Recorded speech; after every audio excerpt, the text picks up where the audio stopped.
Good morning and welcome to another episode of Unscripted and Unchained RPG Review. I am Dan Bloodworth, and as you can see by the graphics, today I'm taking a deeper look into Advanced Dungeons & Dragons First Edition, answering the question of why is it still so playable, and today we're looking at the Wilderness Survival Guide. So this is part 10 of this video series. I have 3 more books to go, Manual of the Plains, then Greyhawk Adventures, followed by the last Dragonlance Adventures. So I recently picked up the Wilderness Survival Guide. Actually scored it for $26 on eBay, so I was really fortunate to find it so cheaply. And actually, I'll give you a better look at the book itself. So as you can see, Jeff Easley cover. The book condition is really quite good. I mean, there's a tiny bit of wear here and there. No writing on the inside, and binding. Binding is very solid. That's one thing I want to mention about the first edition hardcovers is that the binding is exceptional. I mean, these books are 35 to 40 years old, and they're still in phenomenal shape. So without further ado, I will shift over into the PDF, and we'll start taking a look at this book in more detail. So here we have the PDF, the Wilderness Survival Guide. This is the first of the hardcovers written by Kim Mohan, and as we go through this here, in the preface, and let me make this a little bit larger so that both I and possibly you can see it as well. He goes through and starts talking about how this project came about, and some of the difficulty involved with writing it, and that difficulty, I think, the obstacles and pitfalls came in because this was it's a true expansion of the rules as far as adding in a ton of layers of detail. And since most adventures take place in somewhat wilderness areas, or it takes travel through wilderness areas to get to the dungeons, which were covered under the Dungeoneer's Survival Guide. They wanted to make sure that this was done right, and and thoroughly done, which they certainly achieved here. So moving on, I mean, just taking a look at the table of contents, and you can see how in-depth this is about to become, and I just want to focus on a few things. So we have all of our terrain types, from desert, forest, hills, mountains, plains, sea coasts, and swamps. You have bodies of water and climate, a hierarchy of terrain, which will basically touch upon a little bit. Then we have another whole slew of non-weapon proficiencies, now more specifically geared towards wilderness survival, and and just capabilities, having being capable of doing things in the wilderness much better as non-weapon proficiencies attached onto your character.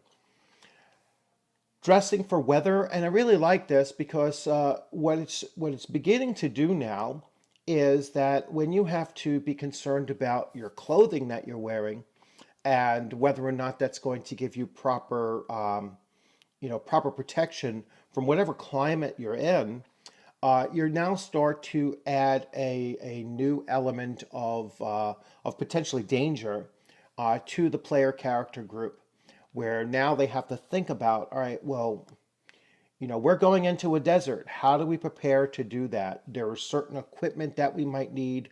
We might need to hire somebody with a guide that has certain skills that we may not have in our group, or maybe it's a skill, a non-weapon proficiency that we can learn a little bit now before we head out over there, and then finalize it later on if we find that we're going to be in that region for an extended period of time. So dressing for the weather becomes very important. If the dungeon master wants to make that a component of the hazards that the players may face. The effects of the environment, so temperature and wind, precipitation, special weather, damage from heat and cold, and the effects on equipment. Another layer comes in here where equipment, I find that equipment durability is oftentimes overlooked. And if you want to go into more realistic game playing, that should be an element that you include in here. So the effects of weather on your armor, let's say, and precipitation and everything, it could start rusting, become start losing some of its endurance or durability, and start failing under certain circumstances. So it's an important thing to include if you want to go that much into detail. Encumbrance and movement, and obviously that's going to have terrain effects upon that. Climbing, and then the surface, surface types and conditions and chances of falling and climbing checks and damage from falling. All of that is included here, just as it was in the Dungeoneer's survival guide as well. And then different types of movement while you're climbing.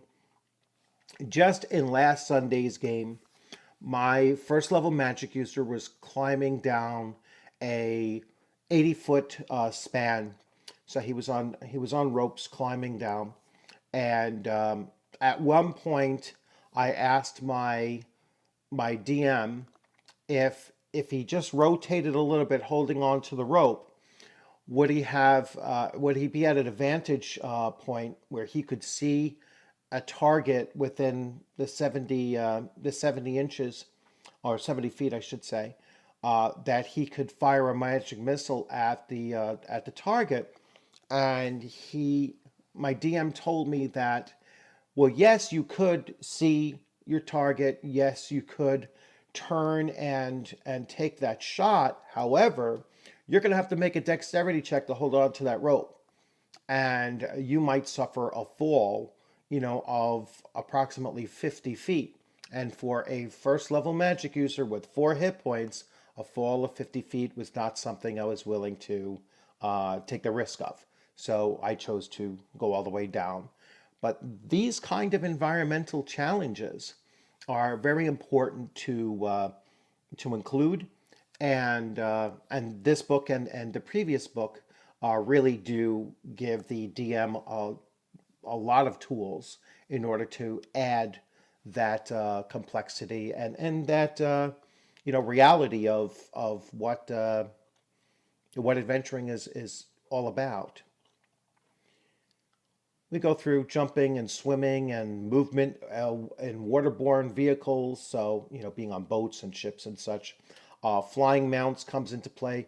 Food and water. This is another thing that occasionally gets overlooked. I think less so than clothing, but food and water is something that we always have to ask our DM. What's our prediction for how far we're traveling? What rations do we have available to us to purchase before we start setting out? And food and water is something that we always focus on, making sure that we have. So hunting, and I like to look at this detail here. So you have food gathering in a wilderness setting, where you have foraging, you have inedible plants, you have hunting, stalking a wounded animal, the hunting proficiency, you have fishing, you have consuming and carrying food, you have finding water, you have camping and campfires, medicine and first aid in the wilderness, utilizing plant lore and first aid equipment. Just in these 3 or 4 sections alone, you're creating the framework for an adventure all upon itself. All right, and I have run adventures where, very young characters, first level characters, very young in age as well, going out into the wilderness for their first time, and their first adventure is all about surviving 3 or 4 nights on a hunting trip. And that's where this comes in. An adventure doesn't always have to be a dungeon crawl or we're going to go out and kill monsters or whatever. This is going to be uh, a nice early kind of an adventure to introduce new players to the various systems of the game.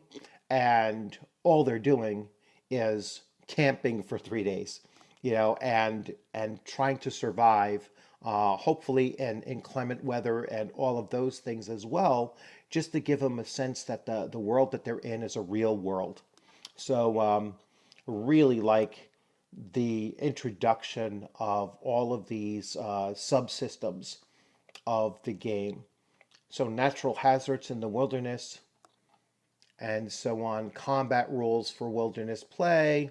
So, fighting while climbing, as I mentioned earlier, fighting in water, poor visibility, fatigue and exhaustion, mounts and beasts of burden, excuse me, magic items in the wilderness, and then the Dungeon Master section. So let's start taking a quick look at some of these things. And I kind of give you a preview of everything just going through the table of contents, but we'll see what pops out as we go through here and take a look. So the hierarchy of terrain, this is one thing that stood out for me because I'm not quite sure what it means. So the preceding the preceding text gives some advice on how to deal with terrain that seems to belong in two categories at once. Even with the advice in mind, occasions may arise when there is some question in the Dungeon Master's Guide about how an area of terrain should be classified. If that happens, the following ranking may be used. So, seacoast, swamp, forest, plains, desert, hills, mountains. So, if an area has properties that are particular to 2 or more terrain categories, consider it as terrain of the highest ranking category. So even if you're in a swamp, if it has some properties of a seacoast, you would use the seacoast properties as a primary. If you're in the plains, but there's some properties of the forest, you would use those properties of the forest more so than the plains. If you're in hills, I don't see how desert kind of falls in with hills, but I guess dunes what would be, but hills and mountains obviously, and I would have put mountains over hills too. But anyway, just taking a look at their hierarchy, you can kind of see what they're talking about. So changing climate. So here we have the proficiencies, and let's get to look at the list of proficiencies. So here's the character table, and this is initial number of proficiencies, weapon and non-weapon. So let's say a paladin. Right now I'm running a campaign where there's several paladins and a cavalier and such. So they get 3 weapon and 2 non-proficiencies. Add a proficiency per level. They get one. They get 1 and 1 per every 2 levels. So on 3rd level they would get another set, and so on. So this includes the non-weapon proficiencies that they might have taken from the Dungeoneer Survival Guide as well. So they don't add one, a set of 2 for each book or anything like that. It's in total. This is their total amount of weapon and non-weapon proficiencies. So players are going to have to be mindful that they do not have a ton of room in purchasing different wilderness proficiencies. The wilderness proficiencies are alertness, animal handling, animal lore, blind fighting, boating, charioteering, direction sense, endurance, fire building, fishing, foraging, healing, hunting, mountaineering, plant lore, riding airborne, riding land-based, rope use. That's an interesting one. Um, I'm sure, well, they don't have climbing, so I guess it falls in there and probably covers a few other things as well. I'm going to take a look at that when we get down there. Are running, survival cold, survival desert, survival heat, swimming, tracking, and weather sense. Let's take a look at rope use because I'm not quite sure what that is. And wow, they have a lot to talk about. Dressing for weather.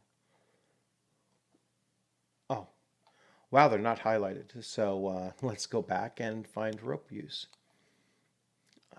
Let's see. Rope use. A character with this proficiency has extraordinary knowledge of the use of rope, pertaining especially to the tying and releasing of knots. If the construction of the temporary shelter involves the use of rope, which is almost always the case, a character with proficiency in rope can erect or take down the shelter in half the length of time that a normal character would require. Such a shelter erected by the character with a proficiency is half as likely to be adversely affected by inclement weather as a shelter erected by a normal character. See the section on camping and campfires for details on the effects of weather conditions upon temporary shelter. If a proficient character has his hands bound and tied with rope or cord, he can escape those bonds by making a successful proficiency check. This check is made at a +3 modifier to die roll if the character's hands are tied in front of his body, or with a +6 modifier if the character's hands are tied behind his back. A character with proficiency in rope use gains +2 to hit on all attacks made with a lasso. He also receives a 10% bonus on all climbing checks made while he is using a rope, including attempts to belay companions.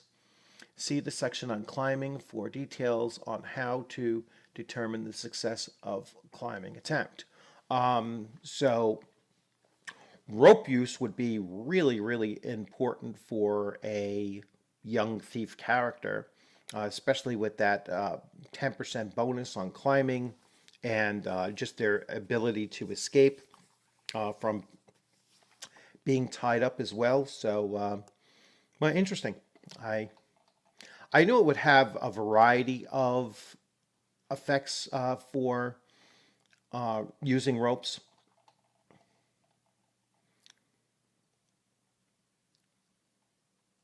So the effects of clothing and armor on personal temperature. Effective temperature if it's minus or lower. Attire if it's very cold attire you would have a +30, a +60 under 76 or higher effective temperature. So I'll take a look at this and see and kind of break it down mentally as well. Try to figure out. It's been a very, very long time since I've actually gone through this book. Probably 30 plus years. So temperatures and wind, velocity. I've used this in other games as well. That's one point I want to make about this is that even if you discard the numbers here, you can use these systems in any game system. It's very easy to take what you're looking at here and input it into another game system that might not have this level of detail for wilderness survival. These things here can be applied to any OSR game or any game even remotely based on Dungeons and Dragons.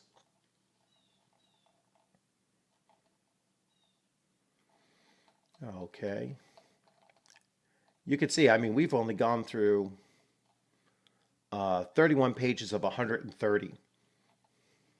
The other interesting thing about the supplements for first edition is that they're all around 130 pages, which is um, kind of interesting that they came with that very set number.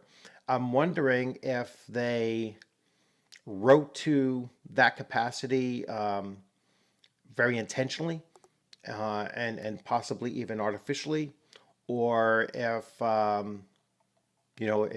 doubt it's just a coincidence that they're all seem to be like 126 to 130 pages.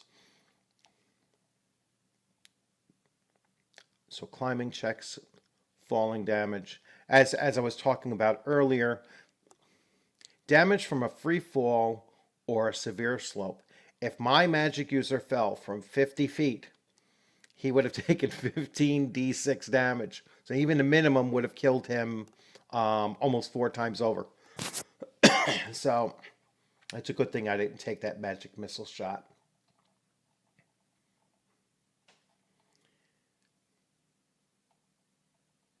Use of grappling hooks and such, rope, crossing a chasm on a rope. So kind of tight roping. I played a thief acrobat, so I would have been perfectly fine with that. All right, we're going to keep on going through. So waterborne vehicles, yeah, such as small boats all the way up to large barges, and I'm sure, yeah, capsizing and damage to the craft, boating proficiency, flying mounts, food and water. Combined strength and constitution. So a 15 or less tolerance level is 4 days. You'll survive less than four or about 4 days or less with that low combination.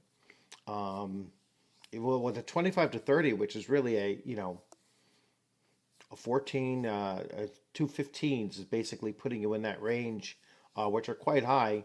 You'll last about 7 days without lack of with a lack of food. I'm sure much shorter with water. Going without water. Not seeing it. Here we go. So let's say you are lightly active, effective temperature. Let's say you're in a desert. All right, so 12 water requirements for characters. You need 12, most likely units. Minimum daily requirements in pints. You need 12 pints in order to survive.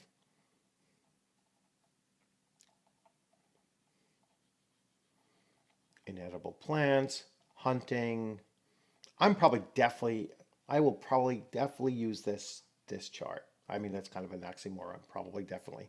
I'm using this chart for even other game systems because it's all here. It's laid out, and if I know if I'm in the temperate zone, then I'm going to make my roll and see what the size and distance of the encounter is, and such number of creatures. It's just really, really useful, and um, I love starting off adventures, especially with young characters, with a hunting scenario, and it's a fairly traditional activity for young adults going out of their villages for the first time. That's something that they would do is do a hunting trip.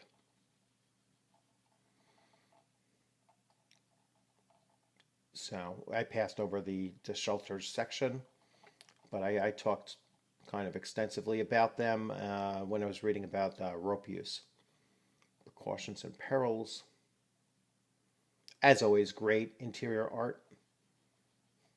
Just in general, first edition AD&D probably had the best, um, just early TSR products had some of the best artists probably in the world for fantasy art.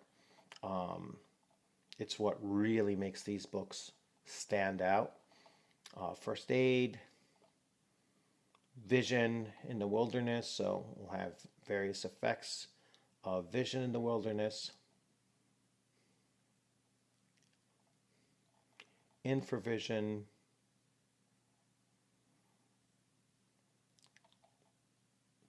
ultravision.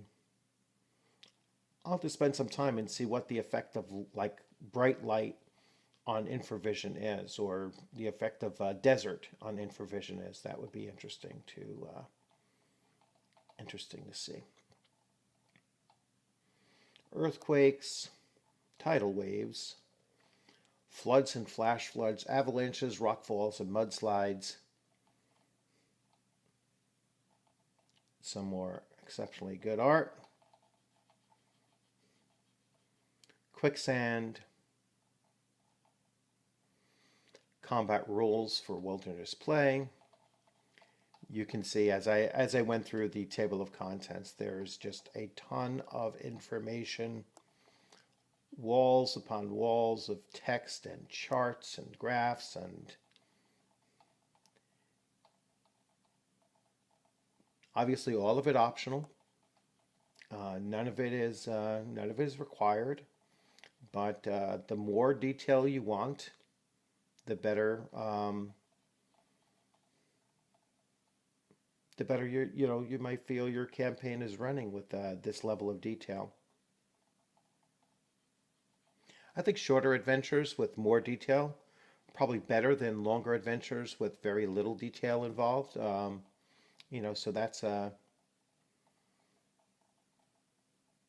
that's another preference that you might hold as well. Winging it.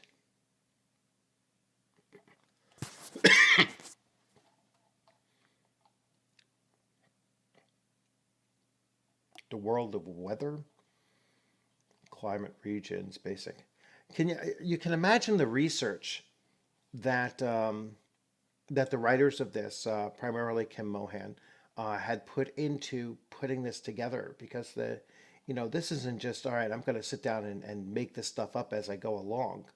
Um, there's probably tons of research that they went through to make something that is plausible, makes sense in the real world.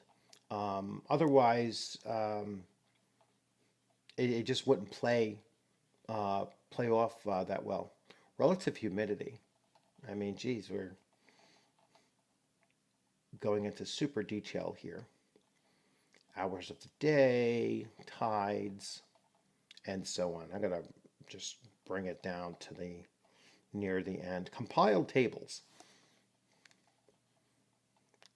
Because what would first edition AD&D be without compiled tables? Waterborne vehicle characteristics. So everything at hand, and then we go to here. So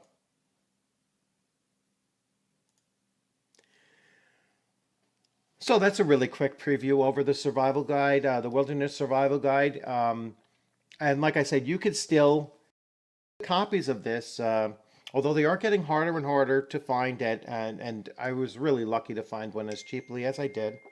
But you can still get these on eBay and other places as well.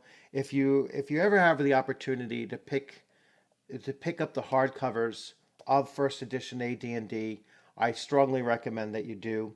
Uh, this game is still highly playable. There's thousands of players out there and DMs out there that are in the various communities that I certainly travel to on Facebook and in other sites as well, where this game is heavily played. It is still that playable today. I think that the numbers of people returning to this or coming to this game for the first time is a growing number over these last 2 years or so that I've been looking into it and kind of following it.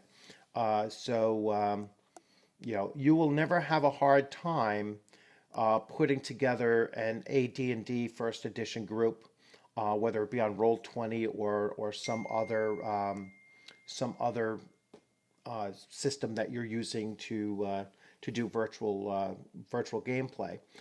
At conventions, I went to 5 conventions virtually over this past 8 or 9 months, and first edition or OD&D or D&D BX, those tables filled up very quickly because people want to see what it's like to play in this system. So once again, thanks for joining. I am getting pings for work, so thanks for joining. If you like this video, please give it a thumbs up. If you have any questions or comments about this or any other first edition AD&D book that I've already covered or I'm approaching to cover, leave that comment in there.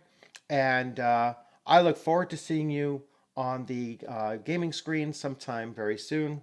And once again, enjoy the rest of your afternoon. Take care.